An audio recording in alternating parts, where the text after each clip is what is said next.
All right, well, it's Saturday. We're going to cut that trefoil. It's Saturday, like 4:30 in the afternoon. The sun is finally peaking. It has been smoky, rainy, foggy, and not warm. The humidity is dropping. The moisture is burning off. I'm going to have wet tires. We got 2/10 of an inch of rain last night, and it hasn't dried much, but it should be cuttable. I'll layer down. I'm not going to cut the other field and try to get dry squares on Monday because I just don't know that I'm going to have the drying.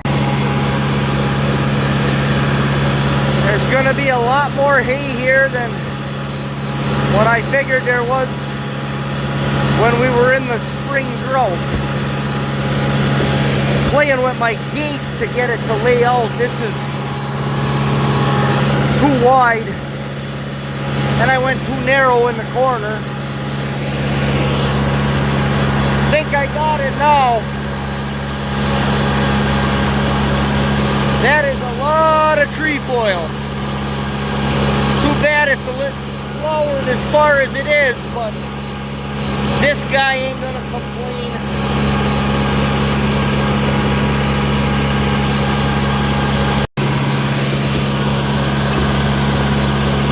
It's kind of lodgy over here. I'm gonna have some raggy stuff, no doubt. This is what I used to call the poor side. It just needed to be fed some potash. This ground is actually gravelly over here. Just more of the same, which makes me very happy.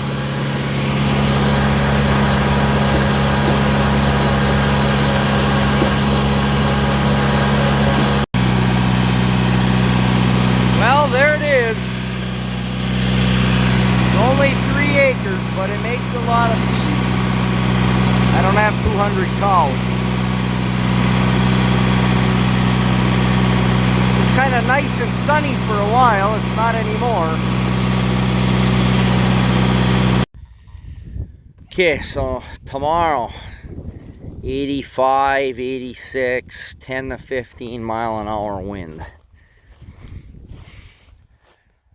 I would love this to wilt enough, and maybe I gotta kick it over with the rake.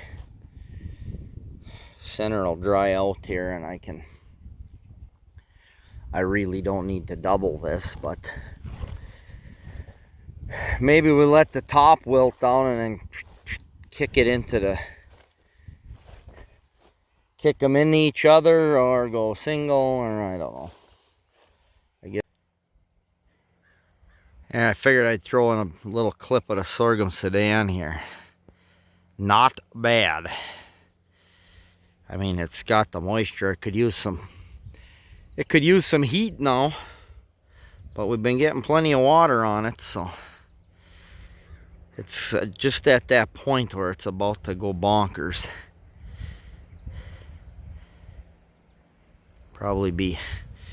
It's maybe 6-7 inches tall now. It'll probably be 1.5 feet in 10 days.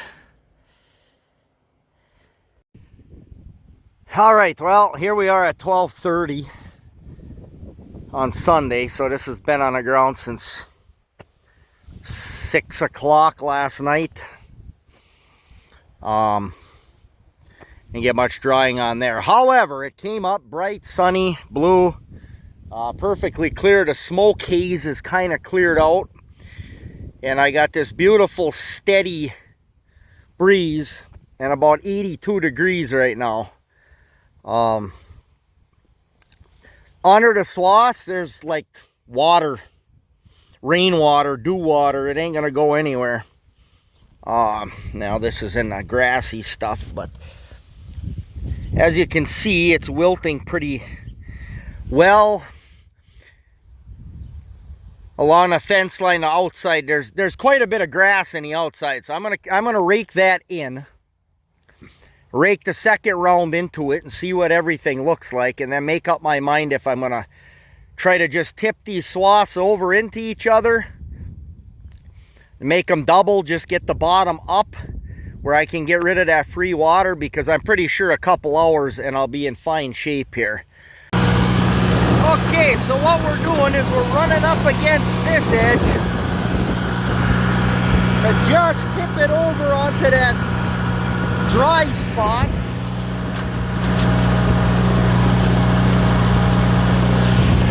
As you can see, it is dead green and watery underneath.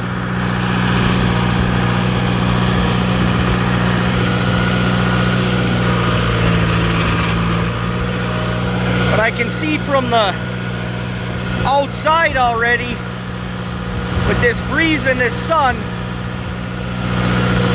that free water that's on the, you know, it's actual water droplets. It's not even in the stem. That'll burn right off. I'll rake it into the middle and then I'll turn around and come back out. I should be able to tip them right next to each other, so they're like two windrows laying side by side, which will make for kind of nice baling, less weaving, better drying. I honestly believe if I went single, it would get drier than I want. I mean, I got probably, if the wind keeps up, I got 7-8 hours till due, and I'd be wrapping in the dark if I did that, but I think this is going to work out all right. Every time I've raked and made silage, I've always come up too dry, but I've never done it when it's been this wet. I've always waited too long before I doubled it. Alright, I hooked up the baler and the wrapper, so this is the general idea right here. Side by side bale width. It's the outside that I got first, that's almost there. I'm running around with a pitchfork of all things, throwing some corners in. My wonderful ancient rake didn't like some of this stringy stuff on the corners and jammed up even with a couple 100 pounds of rocks in the rock box that's on there for weight on that drive wheel.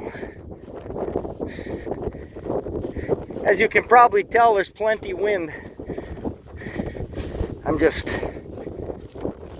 throwing in like this clumpy corner right here. There's a few of those. Well, I waited till 3:30. I gave her a couple of cranks on a tension actually, because we're not quite as tight as I'd like to see in this stuff. We'll see what this next one comes out to. This is a little bit grassy along here, but I don't want to get too carried away, because it's probably going to get packed tighter when I get in a round or two here. But if I got to make adjustments, I'll make adjustments. Well, I got 7 bales off the outside, and they're okay, they'll wrap, but I struggled a little bit with the wet and the dry. And I'd go through 100 feet of grassy stuff up next to the fence right here, and then I'd get a weird looking bale. Trying to weave to get it. Now that I got 2 since I got the laying side by side and got away from that grass. And I cranked my tension up twice.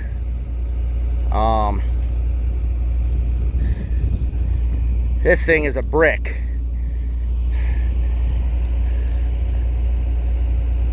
But I don't think it's too heavy of a brick. I'd rather have tight. I thought about going down on the tension a half a turn and actually going 1 pin up to make these a little bigger, but we'll go a few more bales and I think maybe we'll just leave it. I'm baling in E2 because this stuff is a little ropier than I'd like it to be. I mean, this windrow in front of me, they're a little denser than they look.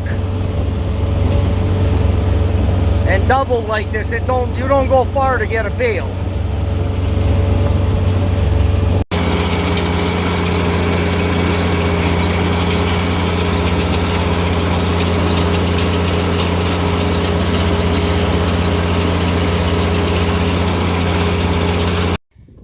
Well, you can see the bale out the back. I got it to twine all right to wrap it. I slugged it just as the twine arms were dropping in this corner. I knew the bale was coming, but it just, that big clump just kept coming. Everything stopped. I got a bunch of, wrapped it up in the rolls up there. I cut and dug for a while and then got it to roll and pull the twine in, and lucky the twine arms weren't all the way down. It just started, they got hung up on a slug and couldn't go no further. So I guess I figured I better show you real life. I'm gonna dig that. That is just packed hard as can be in there. I gotta get that out, then we'll continue.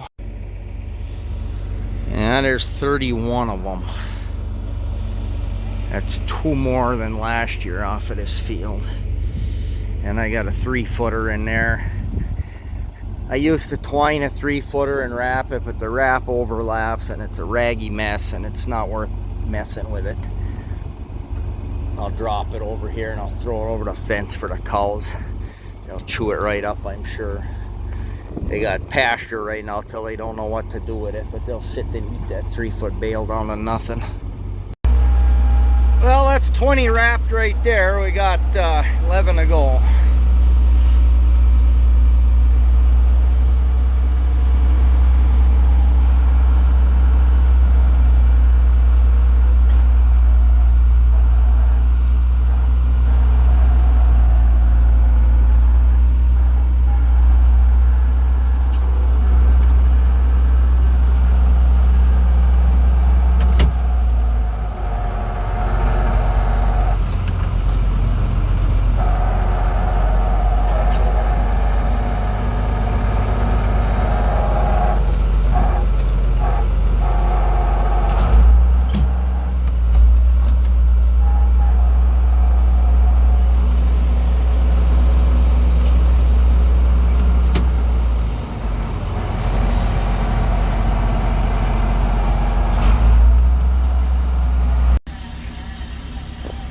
Okay, well, there's the last one.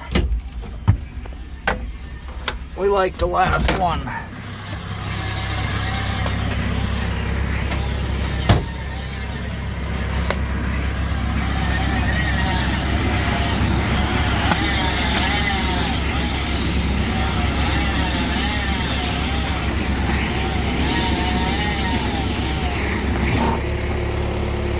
That string ain't supposed to be there.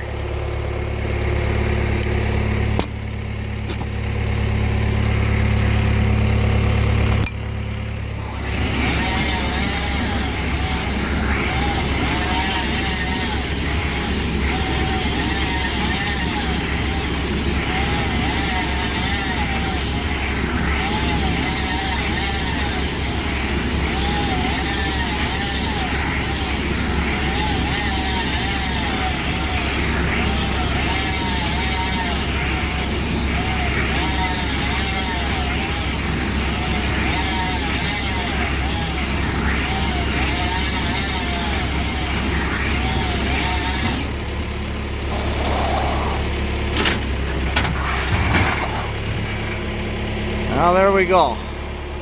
And the sun is just going below the trees. Things are good. Alright, well, thanks for watching. This is why we have a wrapper on a farm this small, because you can do this. Tomorrow's supposed to be nice yet, but 31 more bales are done anyway.